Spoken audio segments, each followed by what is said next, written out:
গত ফেব্রুয়ারি মাসে মুসলিম সংখ্যাগরিষ্ঠ আরব আমিরাতের শহর আবুধাবিতে প্রায় 700 কোটি টাকার ব্যয়ে নির্মিত হয় মধ্যপ্রাচ্যের সবচেয়ে বড় মন্দির। সে সময় এই ঘটনা সমগ্র মুসলিম বিশ্বে ব্যাপক আলোড়ন সৃষ্টি করে। শুধু মধ্যপ্রাচ্যে নয়, বাংলাদেশেও সবচেয়ে ব্যয়বহুল মন্দিরটি চট্টগ্রামে অবস্থিত, নাম শ্রীকৃষ্ণ মন্দির। আর এইসব মন্দির তৈরির পেছনে রয়েছে একটি সংগঠন যার নাম ইসকন। গত কয়েকদিন দেশের চলমান অস্থির পরিস্থিতিতে এই সংগঠনটির নাম বারবার উচ্চারিত হতে থাকে। এই সংগঠনের কাজ কি, তারা কিভাবে তাদের কার্যক্রম পরিচালনা করেন এবং সনাতন হিন্দু ধর্মাবলম্বীদের সঙ্গে তাদের মত পার্থক্য কোথায়, এই সব কিছু নিয়েই আলোচনা করব আজকের ভিডিওতে।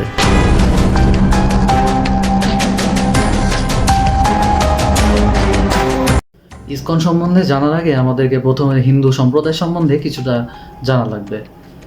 সাধারণত মুসলমান, খ্রিস্টান এবং বৌদ্ধ সম্প্রদায়ের মানুষজন এক ঈশ্বরবাদে বিশ্বাস করে, আর হিন্দু সম্প্রদায়ের মানুষজন বহু ঈশ্বরবাদের মতবাদে বিশ্বাসী। অর্থাৎ আমরা যেমন মসজিদে যে মহান আল্লাহর কাছে প্রার্থনা করি, তারা বিভিন্ন মন্দির ভেদে তাদের বিভিন্ন ঈশ্বরের কাছে প্রার্থনা করেন। বাংলাদেশে অবস্থিত ঢাকেশ্বরী মন্দিরে সাধারণত দুর্গার আরাধনা করা হয়, এবং উদাহরণস্বরূপ পাশের দেশ ভারতের উড়িষ্যায় অবস্থিত পুরী জগন্নাথ মন্দিরে তাদের ঈশ্বর হিসেবে তারা জগন্নাথকে পূজা করেন। এছাড়াও শ্রীমাতা বৈষ্ণোদেবী মন্দির, যেটা জম্মু কাশ্মীরে অবস্থিত, সেখানে দেবী দুর্গার আরাধনা করা হয়। তবে এখানেই মূলত হিন্দু ধর্মাবলম্বীদের সাথে ইসকন সদস্যের কিছুটা পার্থক্য রয়েছে।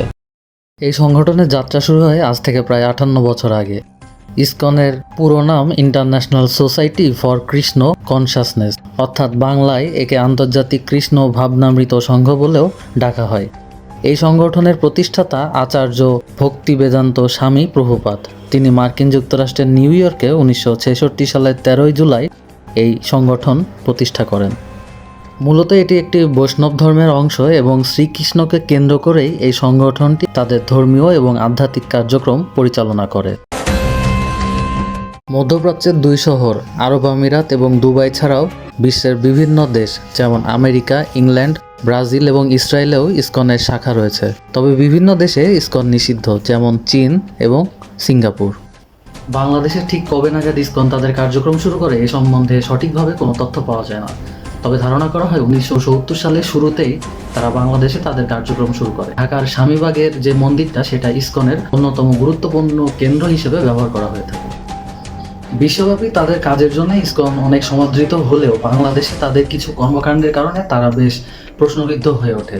বিশেষ করে 2009 সালে ঠাকুরগাঁয়ে জোর করে সনাতন ধর্মাবলম্বীদের একটি মন্দির দখল করার অভিযোগ ওঠে ইসকনের বিরুদ্ধে। এ সময় এই ঘটনাটি আদালত পর্যন্ত পৌঁছায় এবং আদালত 144 ধারা জারি করেন। এর বেশ কিছু পরে 2014 সালে স্বামীবাগ যে মন্দির, সেই মন্দিরের অপোজিটে মসজিদে মুসল্লিদের সাথে তাদের তারাবি পড়াকে কেন্দ্র করে ইসকনের যেই কর্মী, তাদের সাথে একটি সমস্যা তৈরি হয় এবং এই সমস্যা তৎকালীন পুলিশ প্রশাসন পর্যন্ত গড়ায়। এর ঠিক কিছুকাল পরে 2019 সালে চট্টগ্রামে ইসকনের ফুড ফর লাইফ প্রোগ্রামের আওতায় 10টি স্কুলে বিনামূল্যে খাবার কর্মসূচি গ্রহণ করা হয়। এই কর্মসূচিতে তারা প্রত্যেকটা শিশুকে যখন খাবার দান করে, সে সময় হরে রাম স্লোগান দিতে বাধ্য করে। এই ঘটনাটা তৎকালীন সময়ে বেশ আলোড়ন সৃষ্টি করে। শুধু এই নয়, 2022 সালে সামাজিক যোগাযোগ মাধ্যমে শুধুমাত্র ইসকন নিয়ে পোস্ট দেওয়ার কারণে 5 জনকে কারাগারেও প্রেরণ করা হয়। অর্থাৎ বাংলাদেশে এই সংগঠনটি শুধুমাত্র ধর্মীয় নয়, বরং একটি রাজনৈতিক বলয়ের আশ্রয়ে প্রশ্রয়ে বেড়ে উঠছিল। কৃষ্ণ দাসকে নিয়ে বর্তমানে দেশে তোলপাড় অবস্থা চলছে। তার পূর্ব নাম চন্দন কুমার ধর। চট্টগ্রামের ইসকনের সাংগঠনিক সম্পাদক হিসেবে দায়িত্বরত অবস্থায় 2023 সালের 6 অক্টোবর তার বিরুদ্ধে শিশু নির্যাতনের অভিযোগ ওঠে। এই অভিযোগের জেরে ইসকনের আন্তর্জাতিক শিশু সুরক্ষা কার্যালয়, যেটা আমেরিকাতে অবস্থিত, তার উপর নিষেধাজ্ঞা জারি করে। গত জুলাই মাসে ইসকন থেকেও তাকে বহিষ্কার করা হয়। এরপর তিনি সনাতন জাগরণ মঞ্চ নামে নতুন একটি সংগঠন তৈরি করেন। এরই ধারাবাহিকতায় সনাতন হিন্দু ধর্মাবলম্বী যারা, তারাও এই ইসকনের অর্থাৎ ইসকনের যেই কর্মকাণ্ড, এইটা নিয়ে কিছুটা মনক্ষুণ্ণ।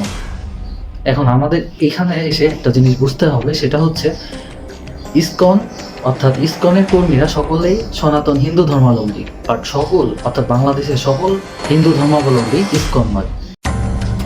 আজকের ভিডিওটা আমি আমার পার্সোনালি দায়বদ্ধতার জায়গা থেকে বানিয়েছি। আমি বিশ্বাস করি আমরা সকলেই এক।